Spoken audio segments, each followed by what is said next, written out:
Express. Hello, welcome to Leading the Way at Leonard's. I'm your host, Dwayne Knepper.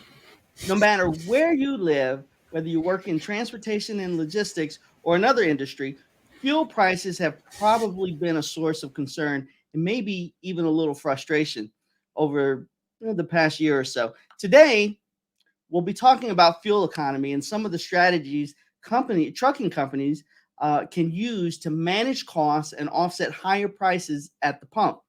And of course, riding shotgun with me is Leonard's Express CEO Ken Johnson. Hi, Ken. Hey, Dwayne. Great to see you.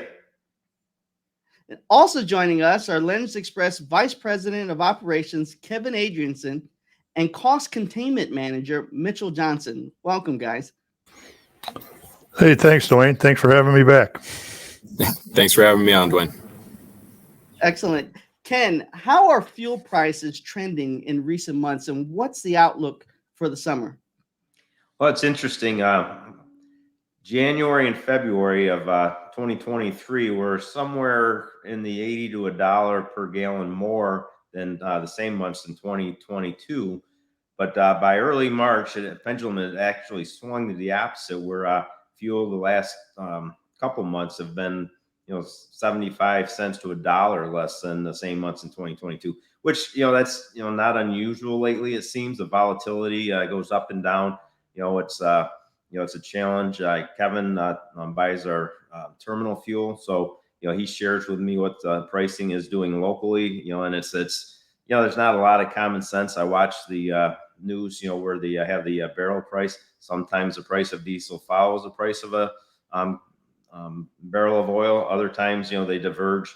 Some of that seasonality. Different times of year. Diesel may go up.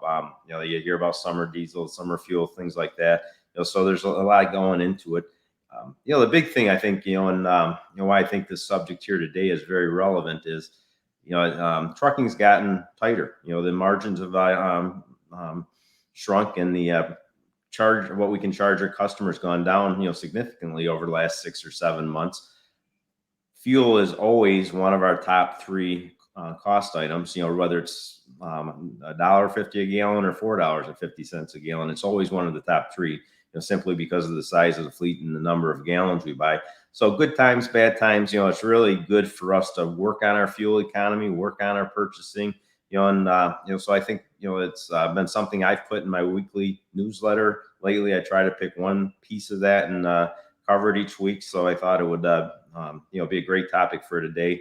Just another way to have a conversation, bring on a couple of other folks from our companies that are part of this conversation, and let's see where it goes. Absolutely. Mitchell, your job title, Cost Containment Manager, sounds like a really important role in times like these. Am I right? Yeah, definitely. As Ken alluded to, our rates are dropping. Prices on our equipment, diesel, everything that we really come in contact with is continuing to rise too. So that's it's forcing us to have to find new and innovative ways to save and really bring back old projects that may have run stale, really bringing an emphasis to our improving our fuel economy through miles per gallon, our performance, not hammering on the gas pedal, easing into stop signs, easing out of them. And then on top of that, utilizing our APUs. A lot of our guys, we want them to be very comfortable, so we try to set them up with the best equipment possible for that. And it's a great way to save on fuel rather than burning the truck or burning diesel while the truck's not moving. Utilizing that to keep our drivers comfortable and in a safe situation.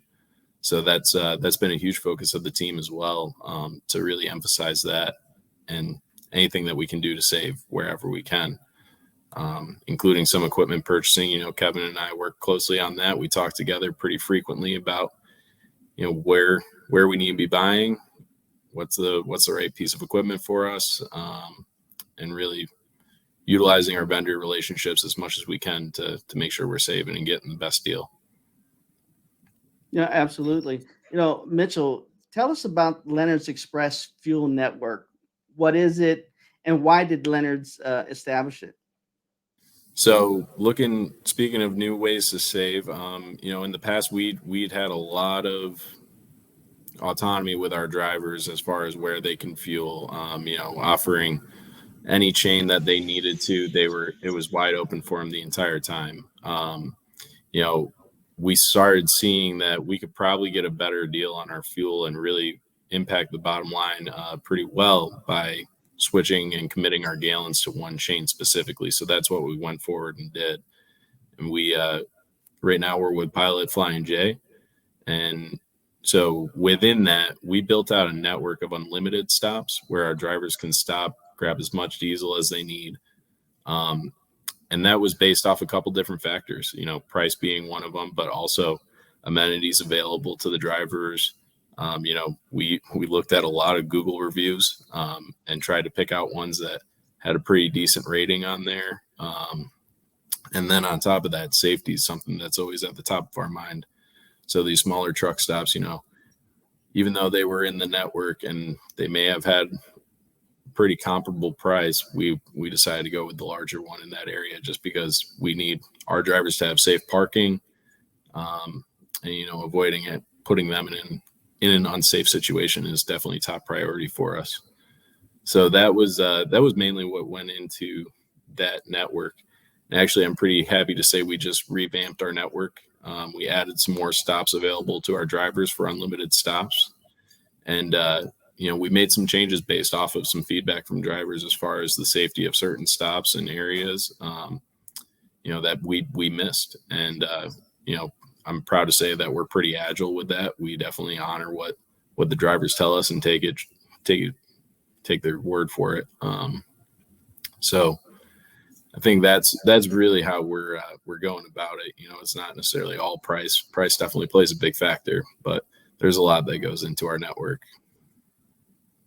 Excellent. I certainly have heard of a lot of driver feedback that went into the selection. Kevin and I'm sorry, Mitchell hit on some of these notes already, but one of the fuel network functions is to identify preferred fuel stops for drivers. What makes one truck stop better than another? Is it all about the lowest fuel prices, or are there other considerations? Well, surely fuel is, on the top of our list. But there's services that we need above and beyond the fuel. They're all pretty competitive now. I think it's really around the relationships that we've built with the truck stop network. We've got personal relationships both with Loves and the TAs and the Flying J's. So they surely fight against each other, and we like to see that because it helps drive our costs down. There's some things that help. There's some of these truck stops now are getting so they can do some warranty work on our tractors and trailers. So, a convenience to the driver that we don't have to go to direct to an OEM is better for them. We can get the equipment worked on while they're relaxing, get showered, get something to eat, and back down the road. Yeah, absolutely.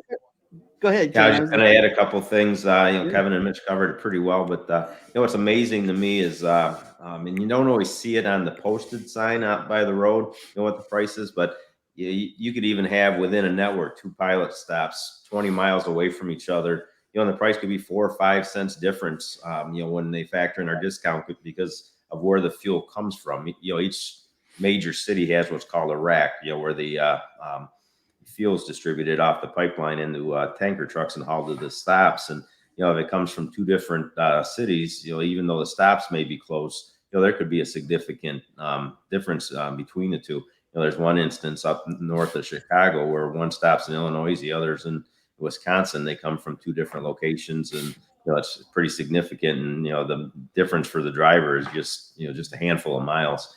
And the other thing is you get spread too thin, with how many vendors you're dealing with. None of them give you a good price. So we really felt that it was important to not that we gave up the relationships we had with the others. There's certain gaps in the network where we have to use one of the others. Just otherwise we're driving too far. In certain lanes. and as Kevin also mentioned, the relationships, they all have shops, and some, have bigger shops, with bigger capabilities, so that certainly plays a role as well. But, it was, it was a little bit challenging. I think Mitchell took, some phone calls that maybe, you know, were with folks that maybe weren't real happy with some of the locations we picked. I did a great job of listening to them, in some cases making changes. We certainly want to do that, but there's a method to our madness, and it helps us, in other areas. If we can save money in fuel by improving our purchase price and improving our miles per gallon and reducing our miles, it allows us to be more competitive with our customers, but it also allows us, to continue buying, the nicer equipment, and putting the money in to other areas of the company where, the impacts, has a greater is greater on, the individuals, either driving the trucks or, in our offices. Absolutely.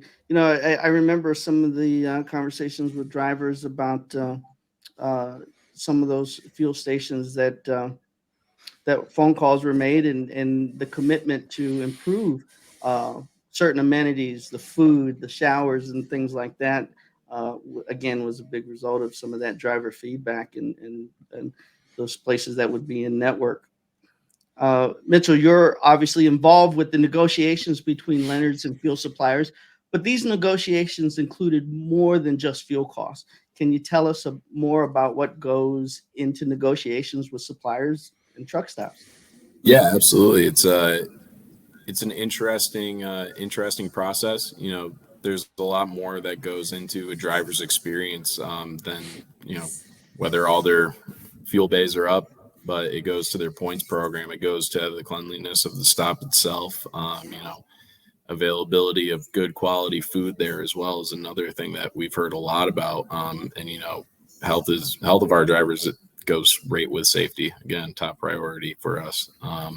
So yeah, we continue to negotiate, better rewards programs specifically for our drivers, any certain special promotions that we can get them to, give our drivers discounts. A lot of these guys rely on points to eat every week. That's a good way for them. They have to fuel. So by using that, it's an opportunity for them to save on their personal budget as well. So, we're conscious of that as well. So, seeing what we can do there. But one of the big victories that we had after the negotiations, because we heard about them having to hit X number of gallons for free unlimited showers, and it wasn't something that carried over. At Pilot Flying J, we got that down to 1 gallon every month. As soon as they fuel at all at a Pilot Flying J, they get free unlimited showers for the month. So that was something that we were really happy to bring to the table and get available for our guys and girls out on the road. Make sure that they had one less thing to worry about, essentially. It wasn't until about half a dozen years or so ago that I was naive to this whole point structure. I had no idea, what it was. I thought maybe it got them a discount on something in the store or whatever. But one time we had a driver that was heading west. He stopped at the Erie, Pennsylvania TA and put 50 gallons in the evening. Took his slept overnight, and the next morning got another 75 gallons at the Pilot across the street. And meanwhile, he left our terminal and didn't get any there. And so I had to call him and ask him what he was doing. And he said, "Well, I didn't know where I was going to need to shower next, so I wanted to make sure I had points at both stops." So, so there's, we now understand the importance. Life on the road offers a lot of challenges, and certainly finding a good place to eat and a good place to clean up that you feel comfortable in, manners, and and it's not something that we want our drivers to have to pay for. So, it's part of our negotiations, as Mitchell alluded to. If we can, add some perks for our drivers, make their lives easier, is certainly part of what we want to do when we're talking to these changes. Absolutely. Kevin, what can drivers, and I want our listeners to listen to this answer pretty good. Kevin, what can our drivers do to help increase fuel efficiency?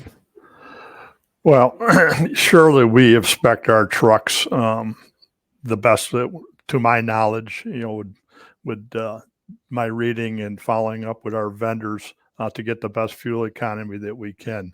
There sure is a lot to do with that. Progressive shifting, cruise control, the space on the trailer between the truck and the cab and the trailer, nose of the trailer, weights. It's a funny thing. Just thinking about this in your personal life. Is it easier to drag something or carry it? So if you take that into stride in trucking, you adjust your weights so the tandems on the tractor are a little bit lighter than the tandems on the trailer. And this is just from experience, from years of driving. A little bit more weight back there. It was easier to drag a heavier trailer than carry it on the fifth wheel, and it always helped with our fuel mileage. Other things, surely. Easing onto the pedal. I always told my drivers, "Hey, drive the truck quiet. We don't need to make all this noise. Ease on and off the pedal." It just makes it way better on fuel. When it comes to city driving, watch your distances. Watch for stoplights, and drive according to that. It's not always perfect, but you can roll up through there, and if you can not stop and just keep a truck rolling, it saves on fuel. I think that a driver has a lot to do with it. Just and we continue to train and teach and talk about it. I can remember when this fleet was at 5.5 miles a gallon. We're 2 miles a gallon over that now, which is a huge improvement with the amount of trucks that we run. So, just in general, I think the way that we spec our trucks is really helped this fleet. Absolutely. One thing Kevin didn't mention, and I think it's important, is been my experience, and I'm sure that Kevin has seen it as well, is that the drivers, the trucks that get the best fuel mileage, also have the lowest cost for maintenance. The tires last longer, the brakes last longer, less shakes and rattles in the truck. It's just simply because a smooth driver is just easier on the equipment. If you mentioned the pedal, drive it like you got an egg between your foot and the pedal, and you're still going to get up to speed. These trucks are designed to drive that way, and Kevin and you as well, Dwayne, have a lot of miles behind the wheel, but you don't have to hammer it to get there quickly. You can just drive smooth and still manage to get there on time, and I think and it carries over to other aspects of how the truck operates, as far as the fuel economy goes.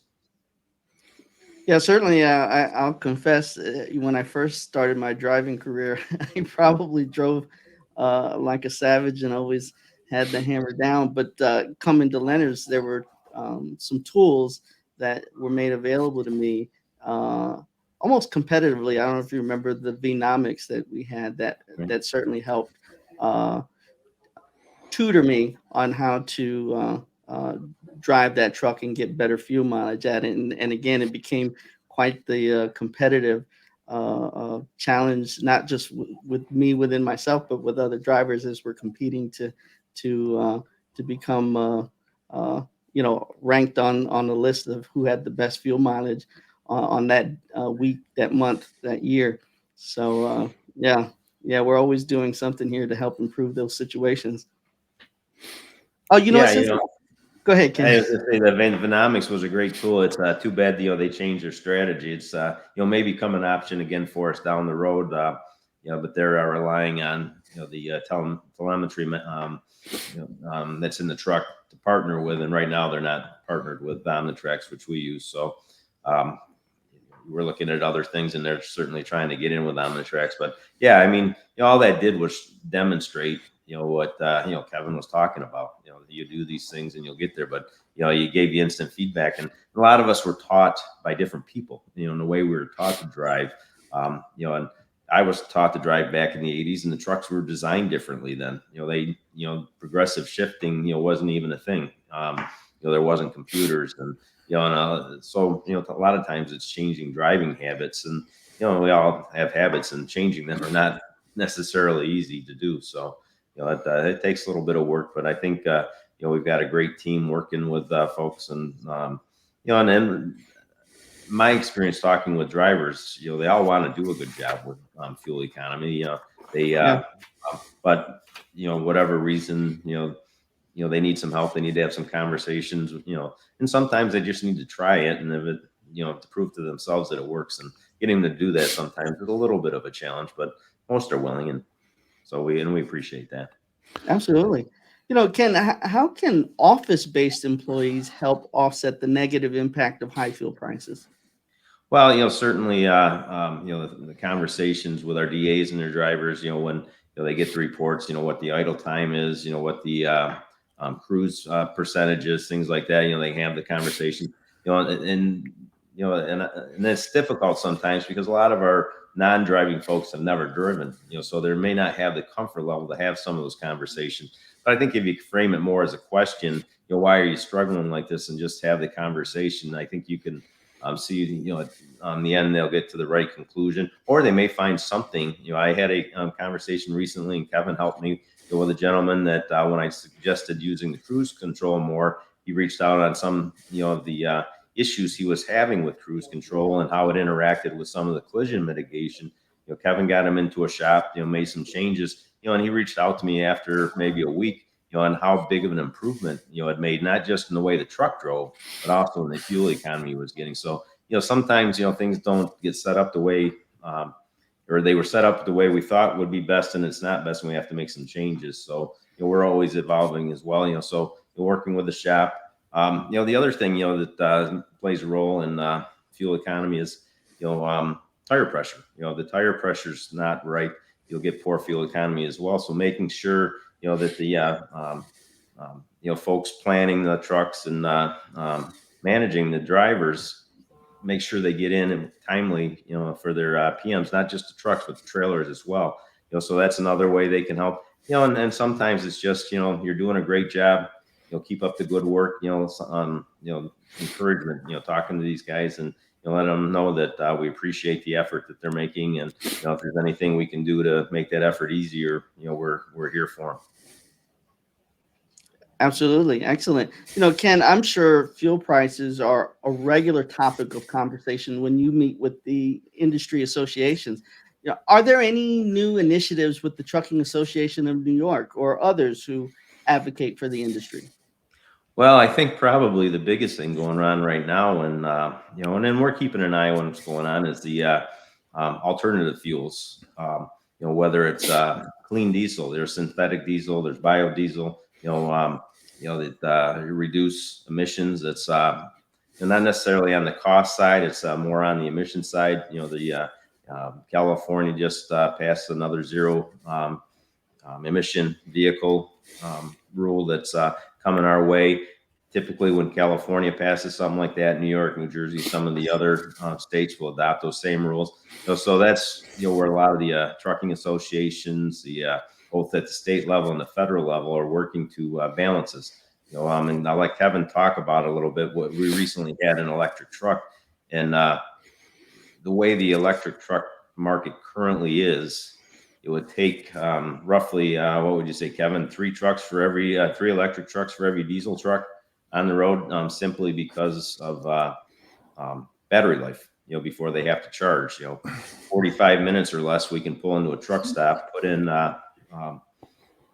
200, 250 gallons and be on our way, and drive at least up to our hours of service limits. Whereas, with electric, you got to pull in, find a place, if you even can find a place, plug it in for 6 hours just to go another 250 to 300 miles. So, Kevin, why don't you share some of the things that you heard when we had the Nicola here? Yeah, we surely are in the business to stay up to speed with what's happening in our world. On the electric side, like Ken said, we did have a Nikola truck here. There was several things that the driver liked about it, but surely the downfall was the amount of time that he could drive. We were told we were going to get 300 miles a day, and I think the best day was 170, and he was down to 20% at that point. Not knowing the truck, I'm sure he could have got a little farther with it, but brought it back into the terminal. And then we were 3 to 5 hours getting it charged back up. There's lots to learn about this business on the electric side yet. The regenerative braking, the drivers in there did get better with the truck after the second, into the second week, understanding that he did not have to use the brake pedal. He could just let up on the throttle or the actuator for the electric engine, which put power back into the batteries. But we're surely not there yet. I think we'll see some more improvements by the end of the year. With the hydrogen coming around, that's getting there, but that's going to be another no different than electric. The infrastructure for that is nowhere near where it needs to be for that. Producing hydrogen and places to fill, and we don't know the safety part of it yet. There's just not enough knowledge out there. But we're going to continue to look. And we surely want to be one of the best fleets out here with the best knowledge that we can get, and we'll continue to move forward. We are looking at actually even on the refrigerated side on the trailers, we're looking at an OEM that is producing a regenerative axle with a battery to get away from the diesel. So we'll see where it goes. It's not going to happen overnight. The cost of it is 3 times the cost of a truck right now. Or somebody's got to do something for us to make it work in our numbers. Right. Yeah. Well, go ahead, man. I was just going to say, we've tried batteries in other areas. We got some electric APUs. We really struggle with those. I'm sure Mitchell can share a few stories he's had, conversations with drivers on those, and when he talks to drivers about the different idle challenges. But we want to be a part of that. It's just finding a place where it makes sense, and so far we haven't really found that. But Mitch, if you got some stories about different excuses for not using APU, why don't you go ahead and share them? See tell us how you respond. Yeah, I think the best one that I got was that the AC didn't work, and so they needed to idle the truck, which got by with me for a minute, and then it started to think about it. And I'm just like, that doesn't make any sense. But yeah, I mean, there's some interesting use cases. If the APU is not totally functioning, specifically with those electric ones, they're not the most robust, so they can't support multiple pieces of equipment on inside the truck, which causes some serious challenges when people are trying to be cost conscious in their own lives and cooking for themselves and that sort of extent of things. So it's something that we certainly understand, but even those electric APUs, you get some juice out of them. There's no doubt about it. So I think it's learning to use them properly. Is certainly something that we need to continue striving for. But going forward, we're back on our typical APU track. This was something that was pretty unique with the acquisition that we had out in Idaho. So hopefully moving forward and making progress with the best equipment for our guys, is where we're heading. Kevin, I think you pretty much answered this question already. If maybe there's something else out on the technology front that you haven't already mentioned, because I was wondering how Leonard's was using technology to reduce our dependence on diesel fuel. But again, you put a couple of them out there already. Is there anything else on that front? Nothing that we've seen, surely we work close with Cummins. They're looking at some different. But believe it or not, they're going to come back out with a gasoline engine that's supposed to be, the same torque as a diesel. So we'll see where that goes here at the end of the year. That's supposed to be price competitive and less NOx than what the diesel fuel is. So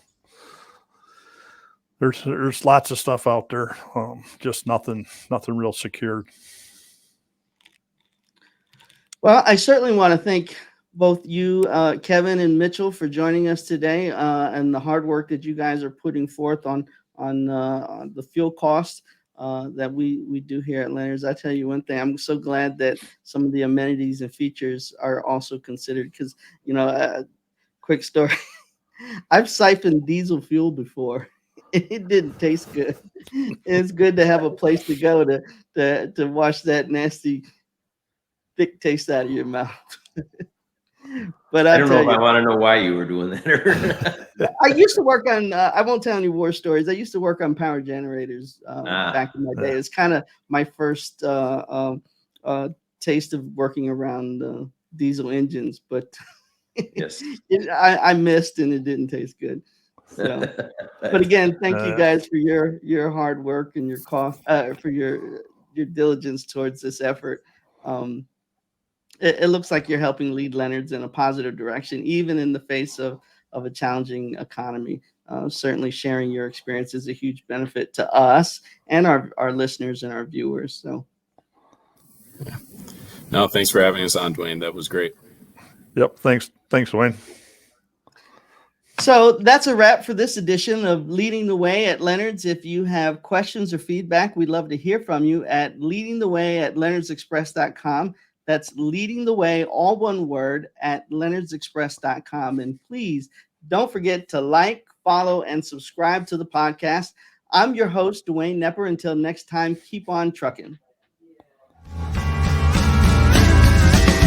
We're running 18 wheels down that open highway.